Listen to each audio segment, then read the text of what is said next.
Yeah, we can begin. Yeah. Okay. All right. So good evening, good afternoon, or good morning, depending on where you're at.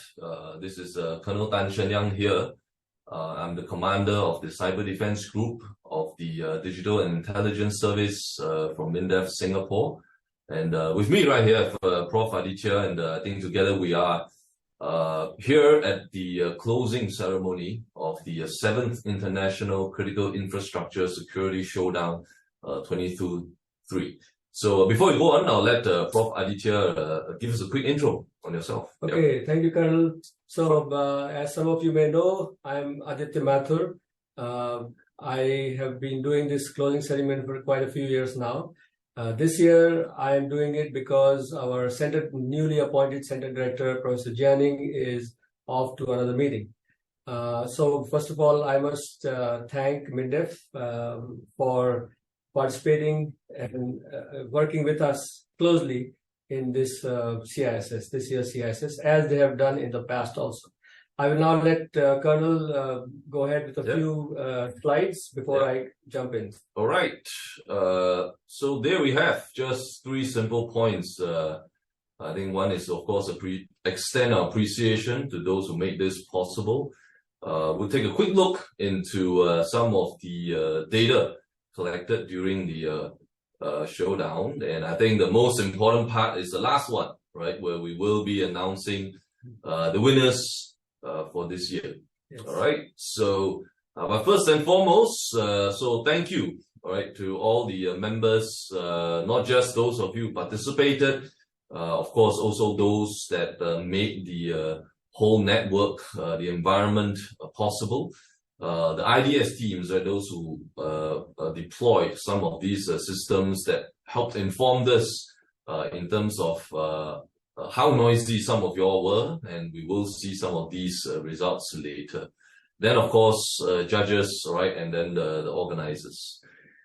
So I felt it was necessary for me to personally, I think, extend my appreciation to the iTrust team. So Prof. Aditya mentioned Prof. Zhou Jianning. I think, unfortunately, he couldn't be with us today, but you'll most definitely see him in next year's ceremony, that's for sure.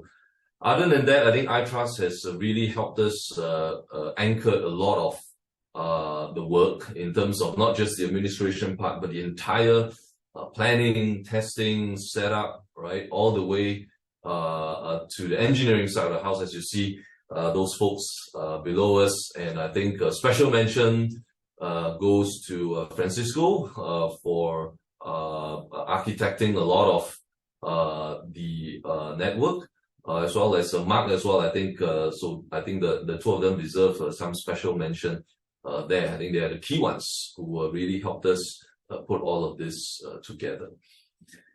These are more of the support team from iTrust. Right, we have the data collection and management. So while you guys had your 4-hour window, this is really the team here that actually were the ones verifying the attacks, and at the same time collecting some of the very interesting data that Prof. Aditya will present to you very shortly.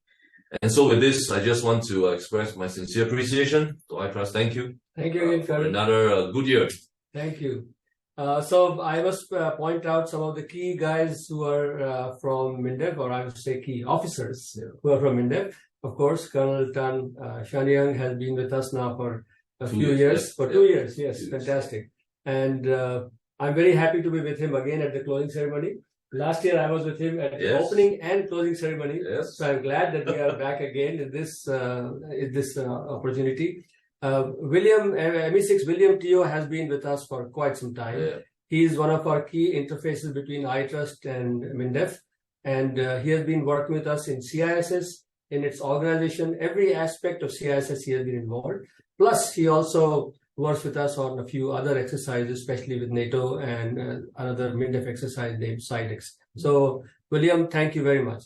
And ME4 Benedict Tan has been helping us in this exercise from day one. He was here every day, all the 7 or 8 days that we were in. So, thank you very much, DIS team from MINDEF. Again, the judges this time were William, ME6 William, Matthias Yeo, who is another key player here in Singapore in the cybersecurity arena, and then Chong Rang Hua from GovTech, and Delaney Ng. Again, so we have 4 judges from MINDEF as well as civilians. So it was a mix of organizations that we have used for to get people for judging. Now, the attack target this year were 4. So as you can see here, we have the Epic, which was for most of you, this was the first target that you used to launch attacks. And then from here, some of you were able to get into SWaT, the water treatment plant, and some of you got into WADI, which is water distribution. But this year, we also added the gas pipeline. This is not a real plant. It's a digital twin of a gas pipeline. We had built it early this year in January, and this was used in April this year during the NATO's Lock Shields exercise.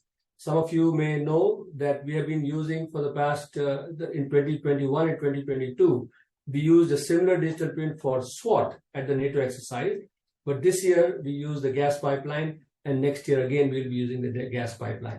So these were the 4 targets. If I recall correctly, almost all of you tried your luck on Epic.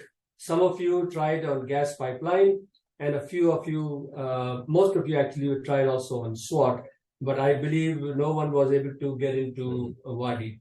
So it was, this year it was pretty challenging exercise. I suppose it was more challenging this year than it was in the past, and I think Colonel will talk about it in a later slide.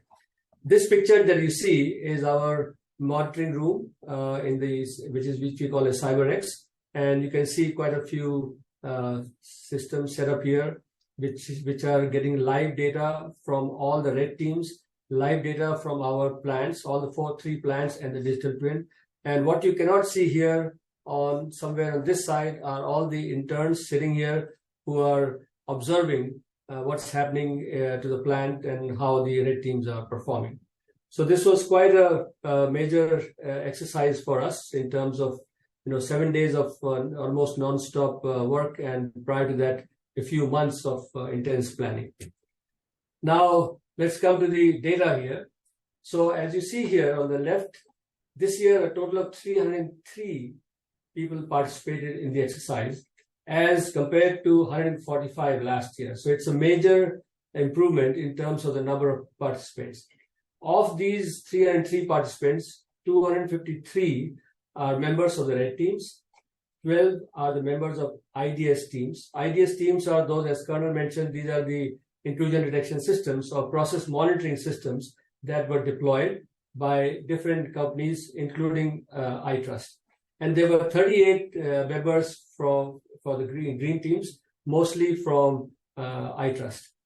Yes, in terms of number of organizations, the green teams are represented by 6 organizations, IDS teams by 3, red teams by 34 organizations. Now, just to make sure that you understand this number 34, this 34 includes those who were in the finals of this exercise, the 11 teams, and also those who were in the earlier part of the exercise, the first phase of the exercise.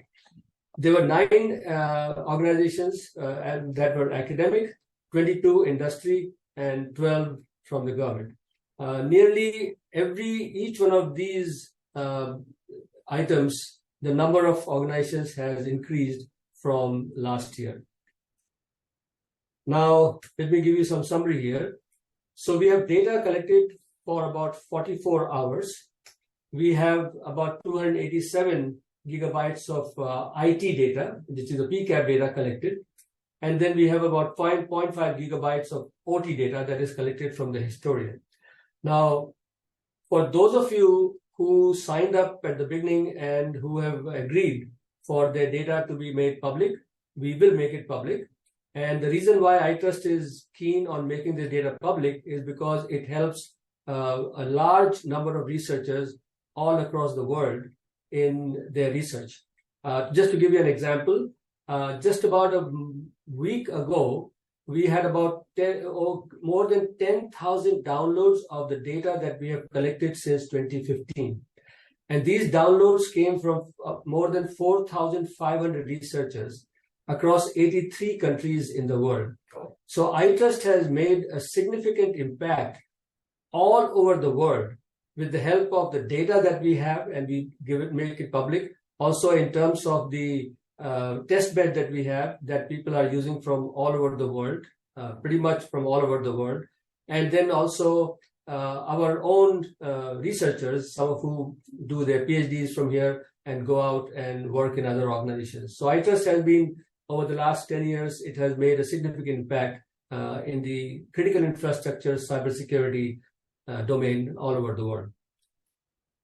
Now, you can see about 16 million packets were generated over the 44 hours that I mentioned earlier. These were the outgoing packets. And here you see, across the 11 teams, the team that generated the least number of packets was team number 111,804 packets, all the way to 4.7 million packets by team 11. Okay, that's a big spread, okay? Yeah. That's a huge spread, exactly. Yeah. And of course, I cannot say which team is the best. Of course, the smallest will be one would guess that smallest is the best, but that's not the only criteria. There are other criteria here also on how well you actually looked at the packets and what were you able to achieve. So this is not to say that team 1 is the best and team 11 is the worst. No, that's not what it means. It simply says that there's a huge spread when you look at the number of outgoing packets by different teams. It also tells you that teams have their own ways of reconnaissance the system, learning about how the system performs, and then trying to attack the system. So they have different ways of doing it. But I guess if I could just sure. interrupt a bit here, I think that maybe the more important takeaway for each of you, right, in your teams is you see for yourself, all right, how in terms of how stealthy or how big a signature you might have created, and I think this gives you a good understanding of how some other people or other teams have actually done. And I think this year, I think we took a more definitive approach in including this into some of the scoring. But like what Prof. Aditya said, this is not all. But we certainly do think it's a good indicative figure in terms of whether you have reached that level of stealthiness that you had intended to achieve in the first place. Yeah. Yes. Thanks. So now, of course, as the red teams were launching their attacks, we had systems that were also trying to find out whether there's anything abnormal in the plant, in each of the plants. So we had deployed several intrusion detection systems. For IT, it was essentially Zeek that was deployed. And as you can see here, a total of 115 alerts were generated over the entire exercise, with an average of 10 per team and a median of 6. It ranged from 3 alerts to 27 alerts. Now note that these alerts are only from Zeek. There were other alerts that were generated by the other IDSs that were deployed, but that information will be available only in the report, CISS 2023 report, that I suppose will come out in the next few weeks or maybe a month or so. But as you can see, the least number here was one of the teams. Team 1 was 3, and team 11 was 27. And as Colonel said, this was one of the factors used in scoring the teams. Yeah, I think maybe what's useful to note is this graph shows a distribution of the lowest to the highest. So the team 1 here does not correspond to the team 1 that took part during the actual competition. It just means team 1 is the lowest, right? And then yes. Team 11 will be the one with the highest. Yeah. So the team 1 here might be different from the team 1 from the previous slide. Yeah, thank you. Yeah, right. Exactly. All right, so that's the data. And I'll leave it to transfer to Colonel to talk a little bit about observations from 2023 CISS. Yeah, so interestingly, I think these are some of the observations that we've made. And I think we just want to share with everybody some of these key observations. I think based on even the earlier slide on in terms of how much data was actually being captured in the IT versus the OT, actually that alone speaks to in fact this key observation whereby we think that many of us, the red teams, still have a very IT-centric mentality, even though your objectives are a bit more OT driven, right? Our observation is that a lot of teams focus on like gaining initial access, and then from there doing the enumeration, doing the lateral moves, all right? But after even having attained access to some of the PLCs or the OT components, actually not many teams executed very OT specific exploits or attacks. And in this case, as shown in the second point, only one attack was observed using this IEC 61850. And this one was actually used in malwares like Industrial back in 2016. So what we're saying is, hopefully in next year onwards, I mean, we hope that more of the teams could actually employ more of such attacks. And I think these are what we think is important and necessary to be demonstrated in the CISS. At the same time, I think I also want to say that the team has designed this year's CISS to be a lot more challenging than last year.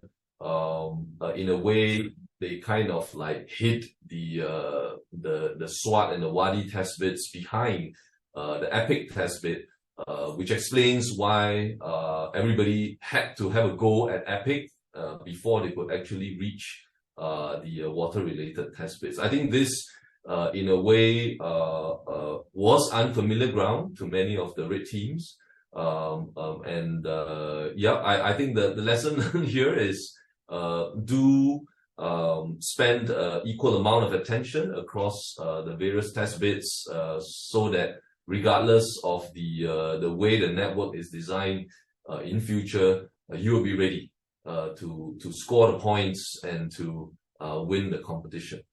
Yeah. So that's just a little bit of the key observations. Yeah, and one more thing with the last point, Colonel, just continuing with what Colonel said. So if you look at the last point regarding the industrial malware, I think even if you don't know about, if you know about the malware, of course, that helps you. But when you don't know, and if a lot of the red teams were trying to gain access to the PLCs, which somehow, because of that, they spent a lot of time, which could have been used otherwise. So one of the suggestions that I was given by somebody here in who were the organizer, that it might be you might succeed faster and more if instead of trying to get to the PLC, you just look at the network and try to get your attacks launched to the network. Of course, you have to do it so that you're not detected. But I fully agree that if you are able to get to the PLC, then you can do a lot more than when you are only on the network. But anyway, these are some of the suggestions. I'll hand over to Colonel. Yeah, that's actually a very big tip. For okay. If any team comes back again next year, right? If you take Prof. Aditya's this huge tip there, I think you do a lot better next year. So do come back again next year and try this out. Yeah. Well, one of the things that we're mentioning here, the IT mindset in the first point here, the IT mindset. I think this is very important from the iTrust point of view. iTrust has been working mainly in the OT domain. Now, when you're working in the OT domain in critical infrastructure, you cannot avoid IT. IT is an integral part of any critical infrastructure. But it is what we have observed is that looking only at IT and ignoring the actual OT part creates issues in terms of defending a critical infrastructure. Therefore, we are trying our best to train and encourage teams to not only be inside the IT domain, but also go to the OT domain somehow. That's a challenge for us also. But we hope that as time progresses, more and more people who are now in IT mindset will also enhance their mindset to include the OT mindset. And over to you, Colonel. Okay, right. I think without further ado, it's time to announce the winners. So I think I think we'll only be announcing the top 3 teams, Top right? 3, Yeah. yes. So we'll just be announcing the top 3 teams, and congratulations in advance. I think that there is a cash reward. I believe Yes. 1,000 to the third team, 2,000 to the second, and 4,000 to the top team, right? So and we're also giving. oh yes, Yeah.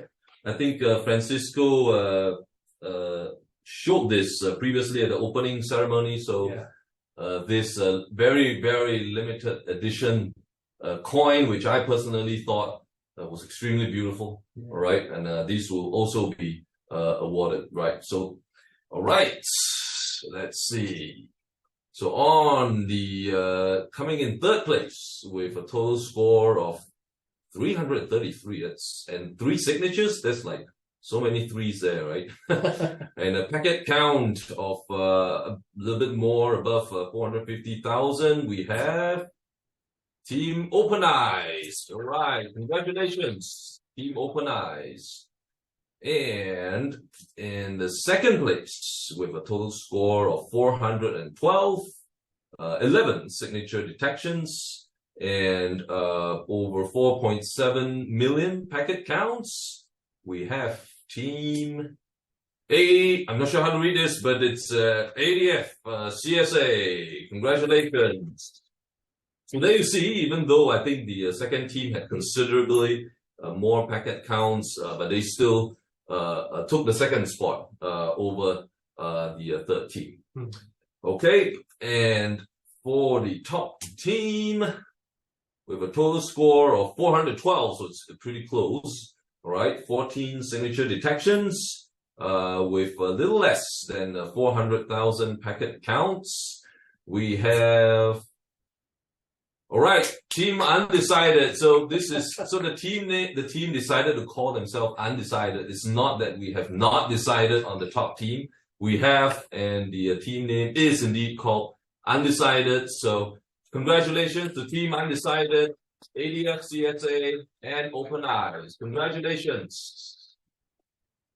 So all right, that brings us to the end of this closing ceremony for CISS 2023. Again, on behalf of iTrust and everybody here, MINDEF and Colonel and all the MINDEF officers who participated, thank you very much.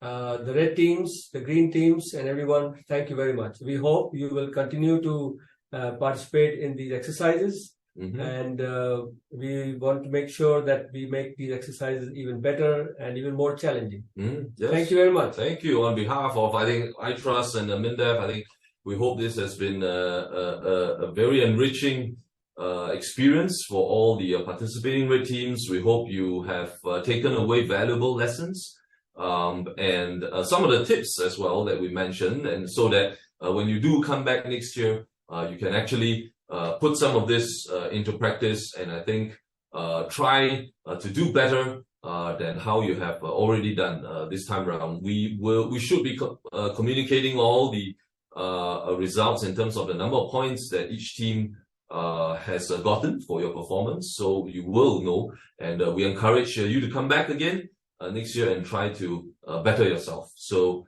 as Prof. Aditya said, thank you for your participation, and we hope to see you next year. Thank you. Bye-bye from Singapore. Bye-bye.